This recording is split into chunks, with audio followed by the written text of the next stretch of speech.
Hello students, আজ class 9-এর first unit এক্সামের জন্য তোমাদের প্রথম চ্যাপ্টার জীবনবিজ্ঞানের জীবন ও তার বৈচিত্র্য, সেখান থেকে 1 নম্বর ও 2 নম্বরের একটা ভিডিও দেওয়া আছে পার্ট 1-এ, আর এটা তার পার্ট 2। এখানে সমস্ত ধরনের বড় প্রশ্ন 5 নম্বরের প্রশ্ন দেওয়া হবে, ঠিক আছে? তাই তোমরা মন দিয়ে দেখে নাও প্রশ্নগুলো। দেখে নাও স্টুডেন্টস, 5 নম্বরের প্রশ্ন। প্রথম প্রশ্ন কী আছে দেখো।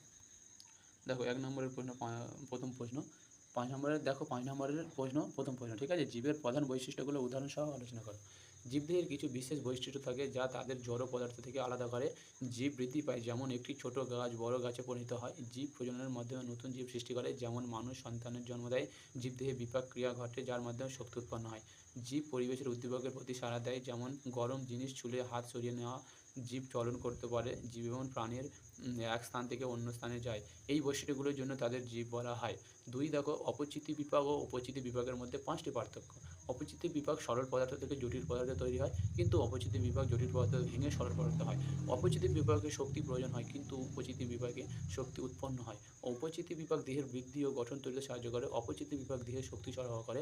অপচিতির উদাহরণ হলো সালোক সংশ্লেষ এবং অপচিতির উদাহরণ হলো শ্বসন, ঠিক আছে? তারপরের প্রশ্ন 3 নম্বরে, প্রাণী ও উদ্ভিদের মধ্যে 5টি পার্থক্য বিস্তারিত আলোচনা করো। উদ্ভিদ নিজের খাদ্য নিজেই তৈরি করতে পারে, কিন্তু প্রাণী তা পারে না। উদ্ভিদের কোষে ক্লোরোফিল থাকে, কিন্তু প্রাণীর কোষে থাকে না, ঠিক আছে? তারপরে দেখে নাও, উদ্ভিদ সাধারণত স্থির থাকে, কিন্তু প্রাণী চলাফেরা করতে পারে। উদ্ভিদের বৃদ্ধি সারা জীবন ধরে হয়, কিন্তু প্রাণীর বৃদ্ধি নির্দিষ্ট সময় পর্যন্ত হয়। উদ্ভিদের কোষে কোষ প্রাচীর থাকে, কিন্তু প্রাণীর কোষে কোষ প্রাচীর থাকে না। তারপরের প্রশ্ন দেখো, দ্বিপদ নামকরণের নিয়মাবলী উদাহরণ সহ লেখো। দ্বিপদ নামকরণ পদ্ধতিতে জীবের বৈজ্ঞানিক নাম দুটি শব্দ দিয়ে লেখা হয়। প্রথম শব্দটি গণের নাম এবং দ্বিতীয়টি শব্দটি প্রজাতির নাম। গণের নামের প্রথম অক্ষর বড় হাতের এবং প্রজাতির নাম ছোট হাতের অক্ষরে লেখা হয়।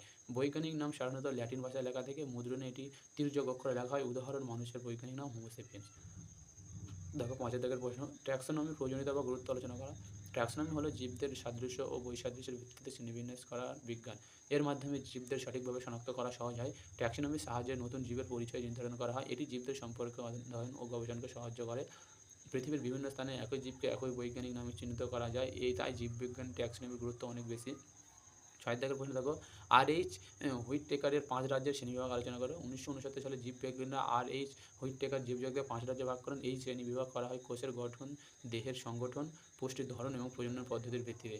হুইটেকার মতে জীবজগতের 5টি রাজ্য হলো: 1, মনেরা, এরা এককোষী ও প্রোক্যারিওটিক জীব, এদের কোষে প্রকৃত নিউক্লিয়াস থাকে না, উদাহরণ ব্যাকটেরিয়া ও নীল সবুজ শৈবাল।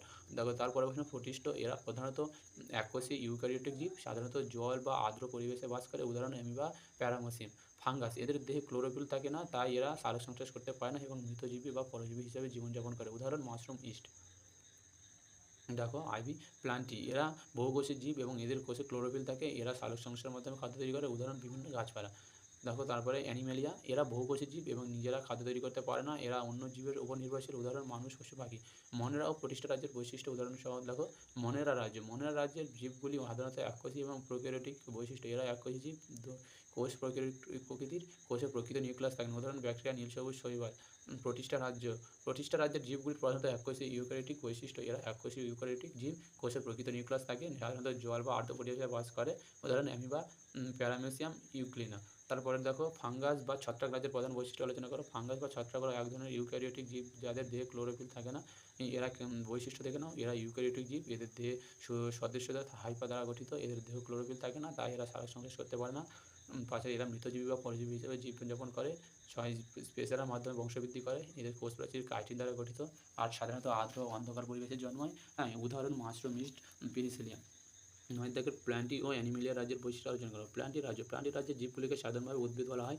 বৈশিষ্ট্য, এরা বহুকোষী ইউক্যারিওটিক জীব, এদের কোষে ক্লোরোফিল থাকে, এরা সালোক সংশ্লেষের মাধ্যমে খাদ্য তৈরি করে, এরা কোষ প্রাচীর সেলুলোজ দ্বারা গঠিত, উদাহরণ আম গাছ, ধান গাছ, শৈবাল।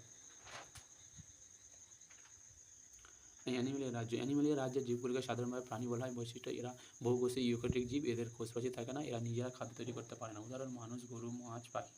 জীববৈচিত্র্যের উৎস ও তাৎপর্য লেখো। জীববৈচিত্র্য বলতে পৃথিবীতে বিদ্যমান বিভিন্ন ধরনের জীবের বৈচিত্র্যকে বোঝায়। জীববৈচিত্র্যের উৎস, জিনগত বৈচিত্র্য, একই প্রজাতির জীবের মধ্যে জিনের পার্থক্যকে জিনগত বৈচিত্র্য বলে।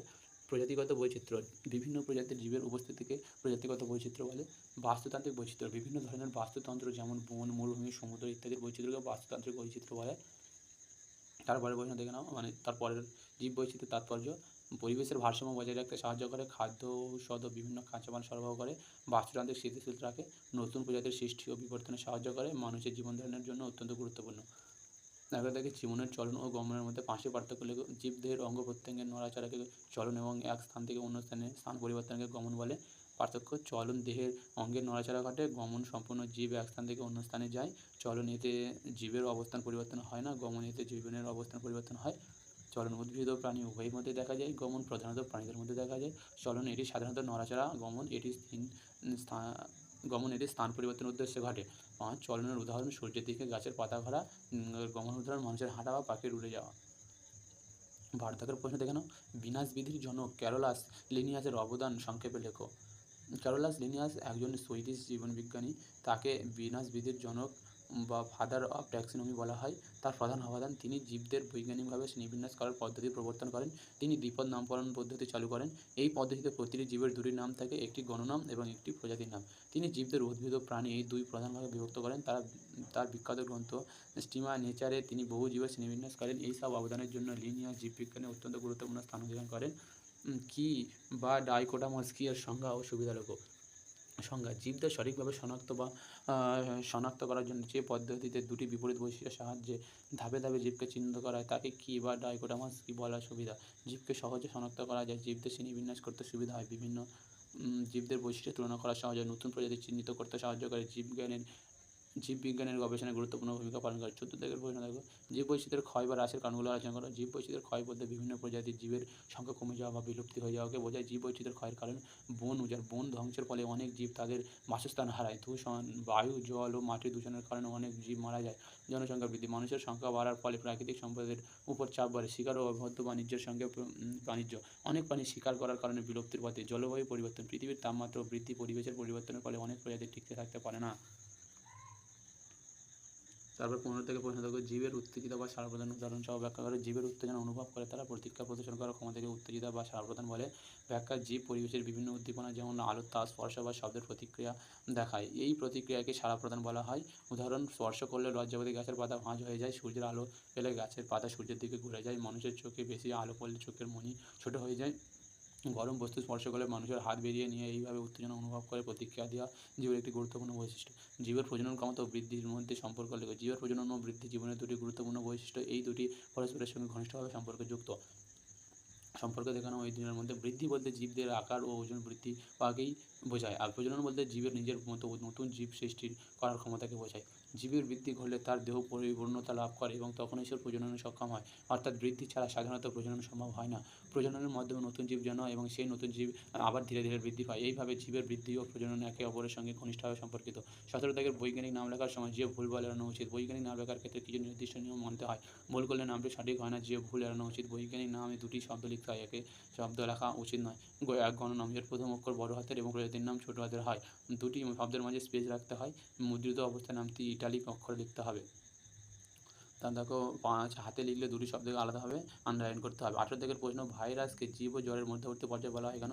ভাইরাসের মধ্যে জীব ও জ্বর উভয় ধরনের বৈশিষ্ট্য দেখা যায়, তাই ভাইরাসকে জীব ও জ্বরের মধ্যবর্তী বলা হয়। কারণ ভাইরাস জীবদেহের বাইরে থাকলে নিষ্ক্রিয় অবস্থা থাকে, যা জড় বস্তুর মতো।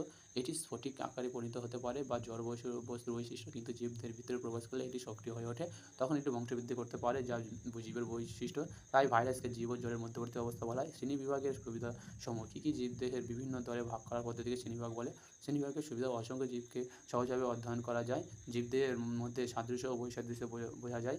জীবদের সঠিকভাবে শনাক্ত করা সহজ হয়। নতুন জীবের প্রজাতি আবিষ্কার ও চিহ্নিত করা সহজ। জীববিজ্ঞানের গবেষণায় গুরুত্বপূর্ণ সাহায্য করে।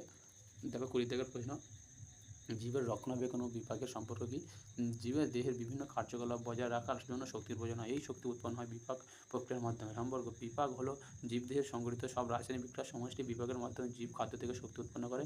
এই শক্তি জীবের দেহের বিভিন্ন কাজ যেমন শ্বাস প্রশ্বাস, চলন, বৃদ্ধি ইত্যাদিতে ব্যবহৃত হয়। এই কাজগুলোকে একত্রে জীবের রক্ষণাবেক্ষণ বলা হয়। তাই বিপাকের মাধ্যমে উৎপন্ন শক্তির সাহায্যে জীবের রক্ষণাবেক্ষণ সম্ভব হয়। ঠিক আছে স্টুডেন্টস, তোমাদের প্রথম চ্যাপ্টার থেকে বড় প্রশ্ন যা ছিল সব দিয়ে দিলাম। তোমাদের ফার্স্ট চ্যাপ্টার কমপ্লিট হয়ে গেলে জীবনবিজ্ঞানের ফার্স্ট ইউনিট এক্সামের জন্য তোমরা এই প্রশ্নগুলো রেডি করো। অন্তত পার্ট 1-এ যেই এমসিকিউ ও 2 নম্বরের প্রশ্নগুলো দেওয়া আছে ওগুলো একটু রেডি করে নিও, আর এই বড় প্রশ্নগুলো। আপাতত তোমাদের পরীক্ষা সুন্দর হবে আশা করি। ঠিক আছে, ধন্যবাদ। আজ ভালো লাগলে চ্যানেলটি সাবস্ক্রাইব করে নিও পরের ভিডিওগুলো দেখার জন্য। Thank you.